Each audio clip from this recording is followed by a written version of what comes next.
ನಾನು ನೆನ್ನೆ ದಿನ ಇಬ್ಬರು ಮಹಾನ್ ಅಭಿವೃದ್ಧಿ ಅಧಿಕಾರರು ಅವರಿಬ್ಬರು ಹೇಳಿಕೆ ಕೊಟ್ಟಿರೋದು ಗಮನಿಸಿದ್ದೀನಿ.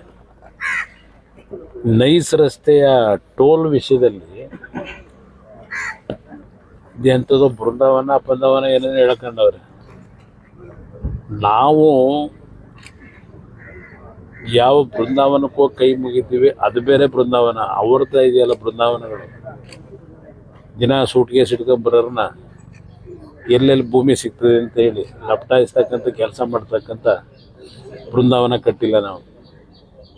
ನಮ್ಮ ಸಂಸ್ಕೃತಿಯ ಬೃಂದಾವನ ಕಟ್ಟಿ ಪೂಜೆ ಮಾಡೋರು ನಾವು. ಕಾರ್ಯಕರ್ತರನ್ನ ಸುಮ್ಮನೆ ಎತ್ಕಟ್ಟಿ ಅಭಿವೃದ್ಧಿಗೆ ವಿರೋಧ ಮಾಡೋರಲ್ಲ ನಾವು. ಅವರನ್ನು ಹೇಳ್ಕೊಂಡವ್ರಲ್ಲ ನಿನ್ನೆ ಹರಿಕಾರ ಮಹಾನುಭಾವ. ಯಾವ ನೈಸ್ ರಸ್ತೆನಲ್ಲಿ ರೈತರ ಭೂಮಿನ 20 ವರ್ಷದಿಂದ ಅಕ್ವೈರ್ ಮಾಡಿ ದುಡ್ಡು ಕೊಡದೆ 20 ವರ್ಷ ಆಗಿದೆ. ಅದರ ಹಿನ್ನೆಲೆಯಲ್ಲಿ ಓದಕ್ಕೆ ಬರುತ್ತೆ ಅವಕ್ಕೇನಿದ್ರು ಟೇಪು ಎಲ್ಲಿ ಭೂಮಿ ದೋಖ ಹಾಕ್ಬೋದು ಅನ್ನೋದು ಲೆಕ್ಕಾಚಾರ ಮಾಡೋದು. 20 ವರ್ಷದಿಂದ ರೈತರ ಭೂಮಿನ ವಶಪಡಿಸ್ಕೊಂಡು ಅಭಿವೃದ್ಧಿ ಹೆಸರಿನಲ್ಲಿ ಇವತ್ತವ್ರಿಗೆ ದುಡ್ಡು ಕೊಟ್ಟಿಲ್ಲ. ಆ ಟೋಲ್ನ ಫ್ರೇಮ್ವರ್ಕ್ ಅಗ್ರಿಮೆಂಟ್ನ ಉಲ್ಲಂಘನೆ ಮಾಡಿ ದುಡ್ಡು ತಗೋತಾ ಇದ್ದಾರೆ. ಅದೆಂಥದ್ದು ಪಾಪ ಇಲ್ಲಿ ಹೇಳ್ತಾನೆ, ಇಲ್ಲಿ ಏನೋ ಶಾಸಕ ಅವನಲ್ಲ ಮಂತ್ರಿ ಮಾಡಿಬಿಟ್ಟವ್ರೆ. ಇದೆಂಥದ್ದು ಕುಮಾರಸ್ವಾಮಿ ಹೋಗಿ ಕೇಂದ್ರ ಸರ್ಕಾರದ ಮುಂದೆ ಅರ್ಜಿ ಕೊಟ್ಬಿಟ್ಟು ಟೋಲ್ ನಿಲ್ಲಿಸ್ಬೇಕಂತೆ. ಏನಾದರೂ ಗೊತ್ತಿದೆಯಾ? ಓದ್ತಾರ? ಸಬ್ಜೆಕ್ಟ್ ಗೊತ್ತಿದೆಯಾ? ಆ ರಸ್ತೆ ಕರ್ನಾಟಕ ರಾಜ್ಯ ಸರ್ಕಾರಕ್ಕೆ ಸೇರಿರ್ತಕ್ಕಂಥ ರಸ್ತೆ, ಅದು ನ್ಯಾಷನಲ್ ಹೈವೇಗೆ ಸೇರಿರೋ ರಸ್ತೆ ಅಲ್ಲ ಅದು. ಇಲ್ಲಿ ಆ ಟೋಲ್ನ ಇಲ್ಲಿವರೆಗೆ ಕಲೆಕ್ಟ್ ಮಾಡಿರೋದೇ ದೊಡ್ಡ ಅಕ್ರಮ. Day ಒನ್ನಿಂದ collect ಮಾಡಿರೋದೆ. 2016ರಲ್ಲಿ ಇದೇ ಜಯಚಂದ್ರ ಅವ್ರನ್ನ ಸದನ ಸಮಿತಿ ಅಧ್ಯಕ್ಷರು ಮಾಡಿ ರಿಪೋರ್ಟ್ ಕೊಟ್ರಲ್ಲ. ಏನು ಕೊಟ್ಟಿದ್ದಾರೆ ರಿಪೋರ್ಟು? ಸ್ವಲ್ಪ ಟೈಮ್ ಇದ್ರೆ ಓದಿ ಏನಿದೆ ಅಂತೇಳಿ. ಅವತ್ತೇ ಹೇಳಿದ್ದಾರೆ ಆ ಟೋಲ್ನ ಕಲೆಕ್ಷನ್ ಇಲ್ಲಿವರೆಗೆ ಕಲೆಕ್ಷನ್ ಮಾಡಿದ್ರೆ ಸರ್ಕಾರ ವಸೂಲಿ ಮಾಡಬೇಕು, ಟೋಲ್ ಕಲೆಕ್ಷನ್ ನಿಲ್ಲಿಸಬೇಕು ಅಂತ 16ರಲ್ಲಿ ಕೊಟ್ಟರು ಸದನ ಸಮಿತಿ ರಿಪೋರ್ಟು. ಇವತ್ತವರೆಗೆ ಇಂಪ್ಲಿಮೆಂಟ್ ಮಾಡಲಿಲ್ಲ. ಮೊನ್ನೆ 27ನೇ ತಾರೀಕು ಜುಲೈ ತಿಂಗಳು ಒಂದು ಆದೇಶ ಬಂದಿದೆ ಸುಪ್ರೀಂ ಹೈಕೋರ್ಟಿಂದ, ಡಬಲ್ ಬೆಂಚಲ್ಲಿ. ಇಲ್ಲಿವರೆಗೆ ಮಾಡಿರ್ತಕ್ಕಂಥದ್ದು ಎಲ್ಲ ಅಕ್ರಮ. ಇದು ಕರ್ನಾಟಕ ರಾಜ್ಯದ ಇತಿಹಾಸದಲ್ಲಿ ಇಂಥ ಒಂದು ಕೆಟ್ಟ ಹಗರಣ ನೋಡ್ಲಿಕ್ಕೆ ಸಾಧ್ಯ ಇಲ್ಲ. ಇದರ ಮೇಲೆ ಸರ್ಕಾರ ತಕ್ಷಣ ಕ್ರಮ ತೆಗೆದುಕೋಬೇಕು. ಟೋಲ್ನ ವಸೂಲಿ ಮಾಡ್ತಿರೋದು ನಿಲ್ಲಿಸಬೇಕು. ಇನ್ನು ಏನು ಮಾಡ್ತಿದೆ ಸರ್ಕಾರ ಅಂತ ಹೇಳಿ ತೀರ್ಪು ಕೊಟ್ಟಿರೋದಲ್ಲಿ ಇಬ್ರು ಮಹಾನುಭಾವರು ಪಾಪ ನೆನ್ನೆ ಹೇಳಿಕೆ ಕೊಟ್ಟಿದ್ದಾರೆ. ಸ್ವಲ್ಪ ತಿಳ್ಕೊಳಕ್ಕೆ ಹೇಳಿ ಗೊತ್ತಿಲ್ಲದೆ ಇದ್ರೆ ಜೆಡಿಎಸ್ ಕಾರ್ಯಕರ್ತರ ಎತ್ತಿ ಕಟ್ಟುವಂತ ಕೆಲಸ ಮಾಡ್ತಾ ಇದ್ದಾರೆ. ಎತ್ಕಟ್ಟು JDS ಕಾರ್ಯಕರ್ತರ ಅಲ್ಲ, ಇಡೀ ರಾಜ್ಯದ ಜನನೇ ಎತ್ಕಟ್ಟಬೇಕಾಗಿದೆ. ಇಂಥ ದೊಡ್ಡ ಹಗರಣ ಆಗಿದೆ. ಇವತ್ತಿನವ್ರಿಗೆ ಯಾತಕ್ಕೆ ಬಾಯಿ ಮುಚ್ಕೊಂಡಿದ್ದೀರಿ? ನಿಮಗೂ ಅವ್ರಿಗೂ ಸಂಬಂಧ ಏನು?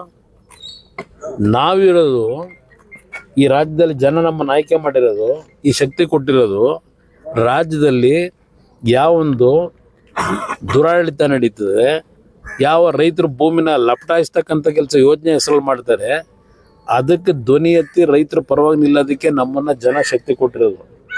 ಆ ಶಕ್ತಿನ ರೈತರಿಗೋಸ್ಕರ ಉಪಯೋಗ ಮಾಡ್ತೀವಿ. ರಾಜ್ಯದಲ್ಲಿ ಸರ್ಕಾರ ನಡೆಸೋರು ಹಗರಣ ಮಾಡಿದ್ರೆ ಅದರ ವಿರುದ್ಧ ಹೋರಾಟ ಮಾಡ್ತಕ್ಕಂಥವ್ರು ನಾವು. ಪಾಪ ಈಗಿನ ಇಲ್ಲಿಯ ಶಾಸಕ ಒಂದು ಬಾರಿ ನನ್ನ ಜೊತೆಲೇ ಇದ್ದ. ಆ ಟೈಮಲ್ಲಿ ಅವರಿಬ್ಬರು ಪಟಾಲಂಗಳು ಕಾಂಟ್ರಾಕ್ಟರ್ಸ್ನಲ್ಲಿ 500-600 ಕೋಟಿ ಕೆಲಸ ಮಾಡಿದ ದುಡ್ಡು ಹೊಡ್ತಿದ್ದಾರಲ್ಲ. ಅಯ್ಯೋಯ್ಯೋ ಅಣ್ಣ ಎತ್ತಬೇಡ ಅಣ್ಣ ವಿಷಯ ಅಣ್ಣ ಅಂತ ಬಂದು ಕಾರ್ ಹಿಡ್ಕೊಳಕ್ಕೆ ಬಂದಿದ್ದಲ್ಲ, ಅದು ನೆನೆಸ್ಕೋಬೇಕು. ಇವರೆಲ್ಲ ಯಾಕೆ ಬಂದವ್ರೆ ಅಂತೇಳಿ ಇವನಿಂದ ನಾನು ಕಲಿಬೇಕಾ? ಇವತ್ತು ಮಾತಾಡಬೇಕಾದ್ರೆ ಯಾವ ಕಾರಣಕ್ಕೋಸ್ಕರವಾಗಿ ಆ ನೈಸ್ ಯೋಜನೆ ವಿರುದ್ಧ ಧ್ವನಿ ಎತ್ತಿದ್ದೀವಿ, ಕೋರ್ಟ್ ಆದೇಶ ಏನು ಕೊಟ್ಟಿದೆ, ಹಿಂದೆ ಎಲ್ಲ ಈ ರಾಜ್ಯದಲ್ಲಿದ್ದಂಥ ಅಧಿಕಾರಿಗಳು, ಇವತ್ತಿನ ಮುಖ್ಯಮಂತ್ರಿ ಇವರೆಲ್ಲ ಸೇರಿ ಆ ಕಂಪ್ನಿಗೆ ರೆಡ್ ಕಾರ್ಪೆಟ್ ಹಾಕಿ ಯಾವ್ಯಾವ ರೀತಿ ಆ ಕಂಪ್ನಿ ಜೊತೆ ಶಾಮೀಲಾಗಿ ರೈತರನ್ನ ಬೀದಿಗೆ ತಂದಿಟ್ಟರು. 20 ವರ್ಷದಿಂದ ಭೂಮಿ ದುಡ್ಡು ಕೊಟ್ಟಿಲ್ಲ. ಕೋರ್ಟಲ್ಲಿ ಹೇಳ್ತಾರೆ, ಇದೇ KDB ನೈಸ್ ಕಂಪ್ನಿ ಮಾಲೀಕರು.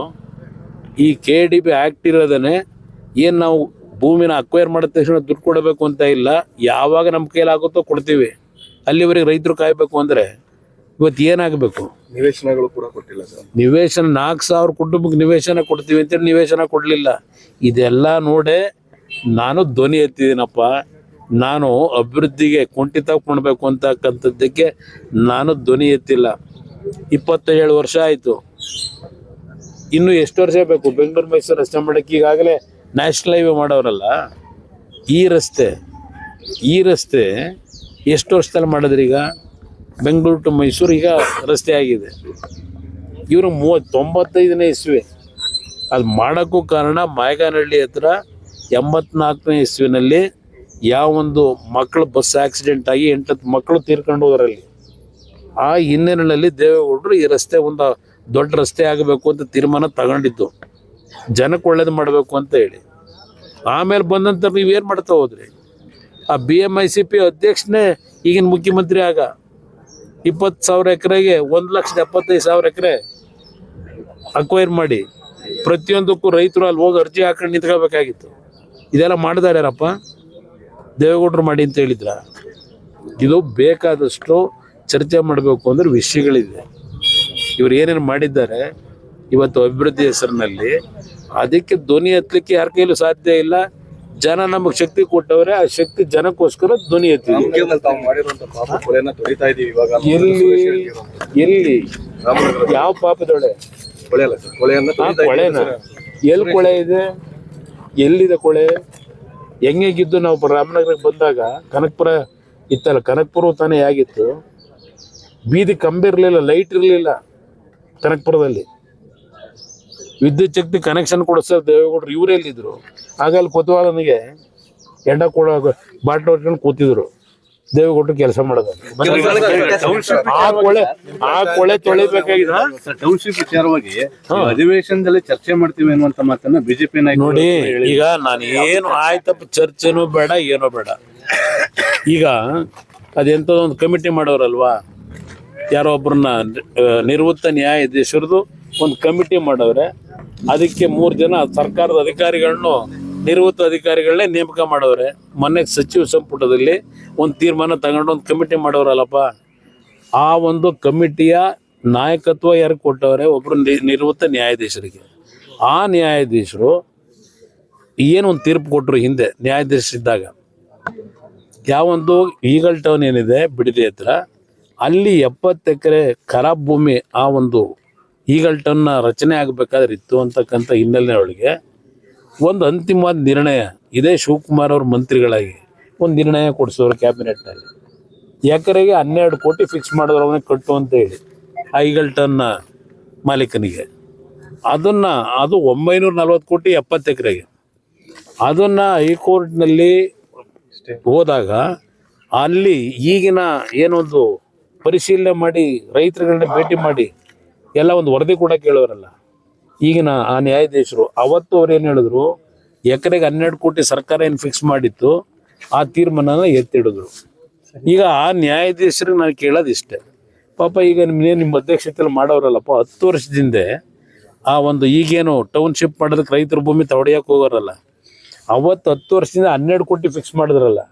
ಈಗ ಹೇಳ್ತಾರೆ ನಮ್ಮ ಲೀಡ್ರು 2 ಕೋಟಿ ಕೊಡ್ತಾ ಇದ್ದೀನಿ, 2 ಕೋಟಿ ಕೊಡ್ತೀನಿ ಅಂತಾರಲ್ಲ. ಅವತ್ತು 12 ಕೋಟಿ ಫಿಕ್ಸ್ ಮಾಡಿದಿರಲ್ಲಪ್ಪ, ಎಷ್ಟು ಮಾಡ್ತೀರಿ? ಈಗ 10 ವರ್ಷ ಆಗಿದೆಯಲ್ಲ. ಅದ್ರ ಪಕ್ಕದ ಜಮೀನುಗಳಿದೆ ರೈತರಿಗೆ, ಈಗ ಹೊಡಿಬೇಕು ಅಂತ ಹೊರಟಿರೋದು. ಅವತ್ತು 12 ಕೋಟಿ ನೀವೇ ಫಿಕ್ಸ್ ಮಾಡಿದ್ದೀರಿ, ಇವತ್ತು ಎಷ್ಟು ಮಾಡ್ತೀರಿ? ಆಗಿದ್ರೆ 2 ಕೋಟಿ ದೊಡ್ಡದಾ? 2 ಕೋಟಿ ಹಣ ದೊಡ್ಡದಾ ಆಗಿದ್ರೆ ಆ ನ್ಯಾಯಾಧೀಶರಿಗೆ ಹೇಳ್ತೀನಿ, ಈಗೇನು ವಹಿಸ್ಕೊತಾ ಇದ್ದೀರಿ, ಸರ್ಕಾರ ಜವಾಬ್ದಾರಿ ಕೊಡ್ತಿದೆ. ಅವತ್ತು ನೀವೇ 12 ಕೋಟಿ ಸರಿ ಅಂತ ಹೇಳಿದ್ದೀರಿ, ಈಗ 10 ವರ್ಷ ಆಗಿದೆ, ಈಗ ಎಷ್ಟು ಕೋಟಿ ಕೊಡಬೇಕು?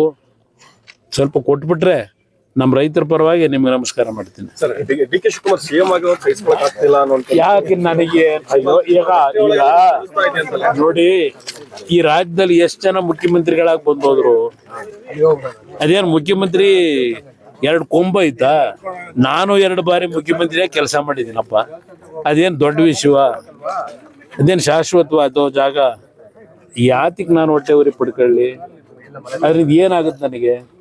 ಹೊಟ್ಟೆ ಉರಿ ಪಡೋದ್ರಿಂದ ನಾನು ಈ ರಾಜ್ಯದಲ್ಲಿ ರಾಜಕಾರಣಕ್ಕೆ ಬಂದಂಥ ದಿನದಿಂದ ಎಲ್ಲಾದರೂ ಅಕ್ರಮಗಳು ನಡೆದರೆ ಅದನ್ನ ಧ್ವನಿ ಎತ್ತಬೇಕು ಅಂತಕ್ಕಂಥದ್ದನ್ನ ನಮ್ಮ ತಂದೆಯಿಂದ ಕಲ್ತ್ಕೊಂಡಿದ್ದೀನಿ.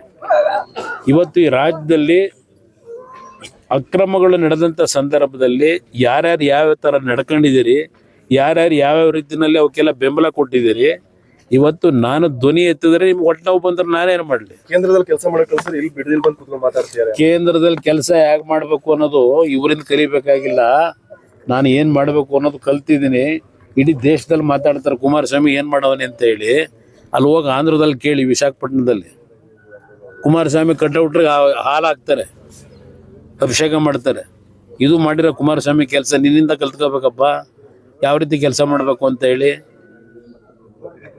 ಅದರಿಂದ ಈಗ ಮಂತ್ರಿ ಮಾಡೋರಪ್ಪ, ಮಾಡಪ್ಪ ಕೆಲಸನ. ಇದೇನು ಮಾಡ್ತೀಯ? ರಾಮನಗರ ಜಿಲ್ಲೆಗೆ ಇಲ್ಲಿವರೆಗೆ ಕಳೆದ 3 ವರ್ಷದಲ್ಲಿ ಎಷ್ಟು ಈ ಒಂದು ಬೇರೆ ಜಿಲ್ಲೆ, ರಾಜ್ಯಕ್ಕೆ ಬೇಡ, ಜಿಲ್ಲೆಗೆ ಬೇಡ, ಈಗ ಮಾಗಡಿ ಕ್ಷೇತ್ರಕ್ಕೆ ಸೇರೈತಲ್ಲ, ಇವೆಲ್ಲ ನನ್ನ ಬೆಳೆಸಿರೋ ಪುಣ್ಯಾತ್ಮರ ಇಲ್ಲಿರೋರು. ನಾನು ಇವತ್ತು ಈ ಮಟ್ಟಿಗೆ ಬರಬೇಕಾದ್ರೆ ಈ ಜನವೇ ನನ್ನ ಕಾಪಾಡಿರೋದು. ಇವತ್ತು ಈ ರಾಜ್ಯದಲ್ಲಿ ಕುಮಾರಸ್ವಾಮಿ ಅಂತ ಯಾವ್ದಾದ್ರು ಹೆಸರು ಯಾರಾದ್ರೂ ಮಾತಾಡಿದ್ರೆ ಈ ಜನ ನನಗೆ ಜನ್ಮ ಕೊಟ್ಟಿರೋರು. ಈಗ ಏನು ಮಾಡಿದೆ ಹೇಳಪ್ಪ? ನಾವು ಮಾಡಿದ ಕೆಲಸ ಬಿಟ್ರೆ ಹೊಸದಾಗಿ ಏನಾಗಿದೆ ಈ ರಾಜ್ಯದಲ್ಲಿ, ಈ ಒಂದು ತಾಲೂಕಲ್ಲಿ, ಮಾಗಡಿ ತಾಲೂಕು ಅದು ರಾಮನಗರಕ್ಕೆ ಸೇರಿದ್ದಾಗಿಂದೆ ಅಂದ್ರೆ ರಾಮನಗರ ಜಿಲ್ಲೆ, ಈ ತಾಲೂಕು ಏನು ಮಾಡಿದೆ ಹೇಳ್ಬಿಡಪ್ಪ. ಸರ್, ಜಿಲ್ಲೆನಲ್ಲಿ ಪಕ್ಷ ಸಂಘಟನೆ ಯಾವಾಗ ಮಾಡ್ತಾರೆ? ಜನ ಅವರೇ ಎದ್ದು ಹೇಳ್ತಾರೆ ಬನ್ನಿ. ಇನ್ನೊಂದು 6 ತಿಂಗಳು ಕಳೀಲಿ, ರಾಜ್ಯದಲ್ಲಿ ಜನ ಏನು ತೀರ್ಮಾನ ಮಾಡ್ತಾರೆ ಗೊತ್ತಾಗುತ್ತೆ ಬನ್ನಿ.